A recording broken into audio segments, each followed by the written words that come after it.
Hello and welcome to The Atheist. The human condition is a whirlpool of contradictory forces. One such example of this is the desire to understand versus the desire to feel respected. We don't want to be lied to, but we don't want to be insulted. Oftentimes, the latter force wins out, and the polite thing to say or do is more appropriate than the honest thing.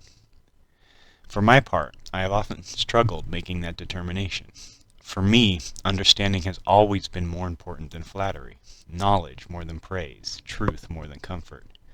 These videos are the products of my innate desire to understand reality, and this channel represents the ideal forum for conveying that understanding. There is no one here to bore or offend as I create them, and any viewer can simply stop watching for any reason should they feel like it. Here, I can freely deliver my thoughts about reality in its entirety. The last video clarified the absolute boundaries of this channel's scope of inquiry. In it, the Atheist made the case that reality is entirely comprised of an internal and an external component, consciousness and nature respectively. This understanding brings into focus everything that can possibly be inquired about. Every question ever asked by anyone about anything pertains to either consciousness or nature. Essentially, something is happening within us and we want to understand what's going on, and something is happening around us and we want to understand that too. This video will expand upon exactly what those two domains entail, in case they seem overly simple.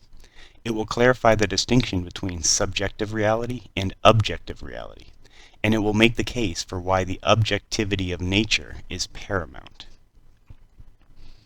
In one sense, reality can refer to one's own consciousness, given as the totality of experiences had by a feeling, thinking subject.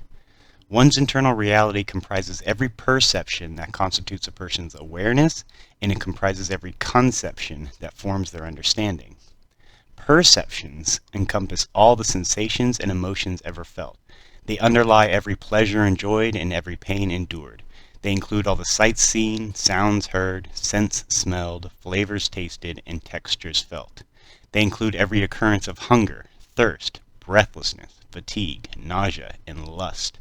And they include every instance of happiness, love, and beauty, as well as those of sadness, fear, anger, and disgust, in all their subtle and diverse forms.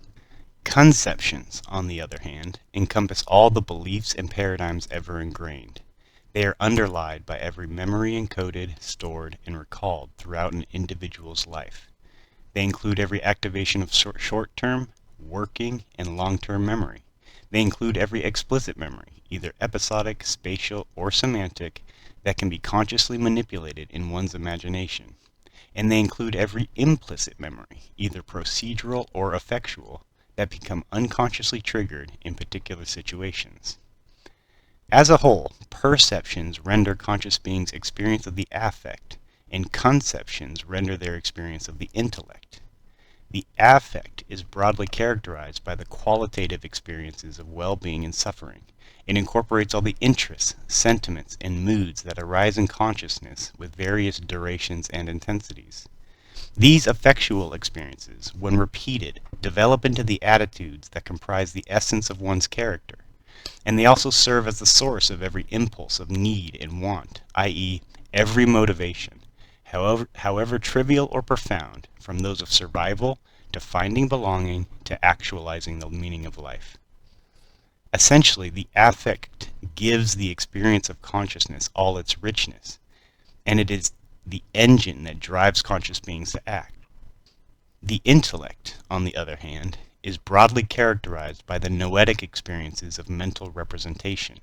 It incorporates every thought and idea had, as well as every schema and paradigm ingrained. The intellect includes all the beliefs an individual holds, which are fashioned by repeated sequences of observation, abstraction, and interpretation, and which aggregate over a lifetime into the worldview and self-perspective uniquely held by each individual. And it is the ability to reflect on one's belief system that enables the exercise of will.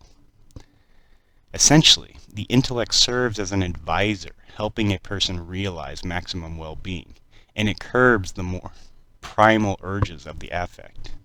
The affect and the intellect represent parallel aspects of consciousness. Both are almost always active at the same time, and together they interact and combine with situational predominance to produce the unique experience of each conscious moment. Intentions, for example, are central products of the interactions between the intellect and the affect. They form when an expectation, i.e. some belief about the future, combines with a motivation, and they compel every action that isn't otherwise an automatic response to some stimulus. Actions, intentional or reflexive, lead conscious beings to new experiences. New experiences introduce them to new perceptions and conceptions, and these prompt the formation of new sentiments and new beliefs, which then evoke and inform future intentions. Ultimately, one's internal reality is a construct resulting from every intention formed, action taken, ability acquired, decision made, and problem solved. It is the consequence of every goal pursued and every success and failure realized.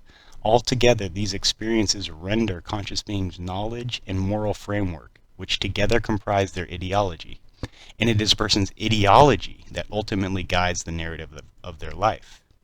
In that sense, quote, subjective reality is as plural as conscious beings are numerous. However, reality can also refer to the entirety of phenomena that exist externally to consciousness. In that sense, external reality means nature, or everything that exists to be conscious of. Nature is a category within which entities share the quality of existence, and all things that exist do so independently of consciousness.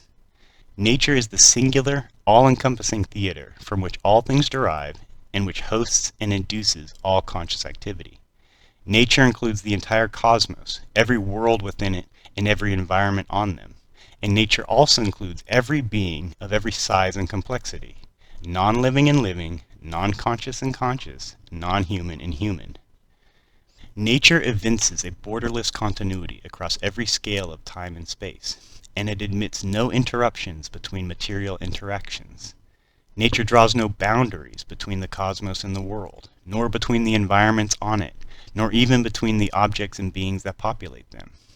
In the expansive tapestry of space-time, nature weaves together every object and process, every structure and event, from the immeasurably vast to the imperceptibly tiny, and from the distant past to the far future.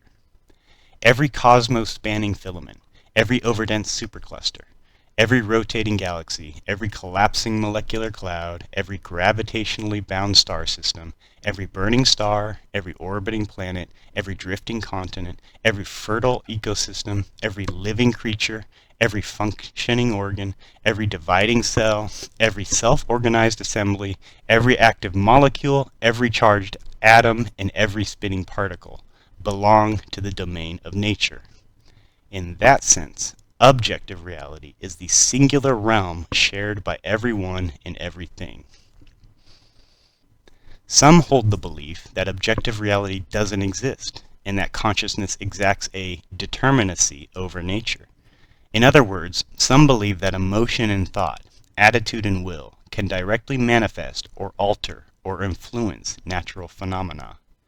Some think that strong enough belief can itself render truth. Under that conception, the dichotomy of reality conflates, and describing it becomes entirely subjective. Any claim about nature can be immediately dismissed by a mind convinced of its own sole authority. Likewise, any claim of nature can be stubbornly adhered to by the same principle. Discussion in that context becomes moot at best and an irredeemable morass at worst. Therein lies the real illness of the pluralist view. Communication breaks down, and agreement becomes unreachable in the face of any latent aversion, stubborn insistence, or outright ignorance within an individual. Only a unitary truth, independent of conscious minds, makes the goal of discussing it worthwhile. There might be no issue if every facet of nature was enjoyable and simple, if every quality of nature was wonderful and obvious, if truth was entirely pleasant and self-evident, there'd never be a reason to disagree. But when a true claim runs counter to their wishes or intuitions, pluralists, in believing themselves arbiters of truth, run the risk of falling into denial. To avoid denial, to engender conversation, and to find common belief, the objectivity of nature is paramount.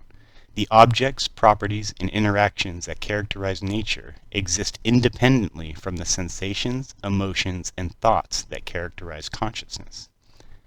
The independence of nature serves as the common ground for conscious beings to find each other in the boundless expanse of imagined possibility. Its externality provides the resolute substance upon which conscious beings can base a mutual understanding. And only then, once in agreement about external reality, can they fully align their internal, moral, and ethical perspectives. All that being said, neither the aforementioned theory of mind nor the described physical universe have yet been established. Right now, the project remains 2 steps out of universal doubt, having only established the broadest dichotomy of reality. The purpose of laying out those ideas is to give viewers an idea of what is to come as this channel explores nature and consciousness. In time, the Aletheist will cover everything mentioned above. Drawing on the only consciousness I can ever truly examine, my own, I will lay out how sensations, emotions, and thoughts underpin everything it is to be conscious. Put simply, I will make the case that, on a fundamental level, we are feeling, thinking beings. Then the Aletheist will describe nature in the form of a story. It will begin with the most elementary objects currently known to reason. Each, quote, scene will explain how interactions between objects create the conditions for ever more complex structures to form. The story will show how, at each level of complexity, new properties emerge. And eventually, it will explain how conscious beings themselves emerged with the capacity to feel and to think. That is how the Aletheist will answer the mythic questions, what is the world, how did it get here, what are we, and how did we get here?